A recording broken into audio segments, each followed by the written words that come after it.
Caroline Sarre-Pradon, je suis biologiste médicale à Gustave Roussy. En fait, je suis responsable de la qualité et de l'exactitude des résultats des examens de biologie médicale qui sont faits à partir des prélèvements sanguins des patients. Et par ailleurs, je fais de la recherche translationnelle. Très jeune, depuis ma troisième, j'avais envie d'être biologiste médicale. J'hésitais avec d'autres métiers. J'aurais voulu être aussi expert comptable ou trader. Mais ma mère m'a expliqué que ce n'était pas un métier de fille. Donc elle m'a dit fais plutôt un métier de santé. Donc fait pharma, fait médecine. Ben, voilà, je me suis lancée là-dedans. Donc j'ai troqué les euros et les dollars pour des nanogrammes et des millimoles par litre. Mais j'adore mon métier. Il y a un rapport de la Cour des comptes qui vient de montrer qu'en fait, dès la petite enfance, dans les familles, au sein de la famille, eh bien, le stéréotype genré est déjà très présent. Donc en fait, ça a un impact très important. Je l'ai vécu, mais je le vis bien, c'est pas grave. Alors je raconterai une petite anecdote. Je ne l'ai pas vécu à Gustave Roussy, je l'ai vécu dans un autre établissement où on avait un directeur médical qui avait un certain âge. Et donc on était plusieurs biologistes dans le service et les biologistes hommes, ils les appelaient docteur, monsieur. Et nous, on était les petites dames. Ce côté paternaliste, on pourrait dire ça, mais en fait, c'est du sexisme ordinaire en fait. Donc le sexisme ordinaire, oui bien sûr, on le vit dans notre profession. Alors, je suis là depuis 10 ans et je trouve qu'effectivement, il y a une évolution. Il y a plus de chefs de département femmes. On a une directrice médicale qui est également une femme et il y a quand même des progrès. Une évolution positive au sein de l'Institut.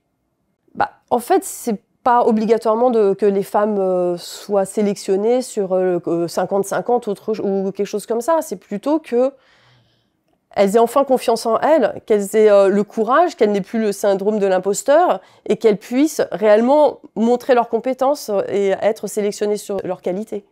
Bien sûr, le syndrome de l'imposteur, en fait, je l'ai découvert avec Christine Lagarde. Elle a fait une interview en parlant du syndrome de l'imposteur. Je me suis dit, mais bien sûr que c'est ça, le syndrome de l'imposteur. Ce sentiment d'être un imposteur, de ne pas avoir sa place, de ne pas le mériter, que finalement les hommes le méritent plus parce qu'eux, ils n'ont pas peur, ils ont le courage, ils osent. La peur de passer pour une emmerdeuse, eh ben oui, effectivement, je pense que toutes les femmes le partagent. Alors j'ai deux passions, le street art et l'histoire, en particulier la fin du 19e et début du 20e siècle. Et en particulier la place de la femme pendant cette période-là. Et d'ailleurs, je voudrais raconter une anecdote. Une femme qui est un exemple et que peu de personnes connaissent, c'est Madeleine Brès. C'est la première femme médecin française. Et pourquoi a-t-elle réussi à faire ses études? Il n'y avait pas d'interdit, c'était juste les hommes qui ne voulaient pas qu'elle fasse ses études. Eh bien, ce sujet a été abordé au Conseil des ministres de l'époque et qui était dirigé ce jour-là par l'impératrice Eugénie parce que son mari Napoléon III ne pouvait pas être présent. Et donc, elle lui a donné l'autorisation de faire ses études de médecine.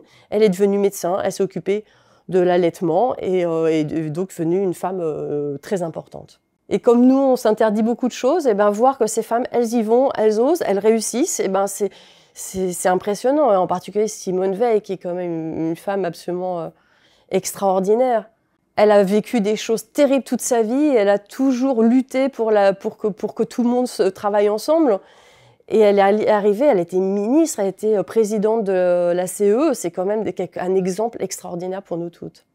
En fait, c'est même pas un problème de sexe, je trouve qu'il n'y a pas de problème de sexe. Il faut faire ce qu'on aime, il ne faut pas de limite, il ne faut pas se donner pas d'interdit. Gustave Roussy nous donne beaucoup de moyens, si on ne les a pas tout de suite, on les a assez rapidement. On est assez libre de monter des projets. Gustave Roussy cherche à faire monter les gens, à trouver des projets, à pouvoir... le but, c'est quand même de guérir 80% des cancers. Donc, toutes les idées sont bonnes à apprendre. Et donc, on a vraiment ce sentiment, cette espèce d'émulation qui existe en interne et qui est vraiment très enrichissante.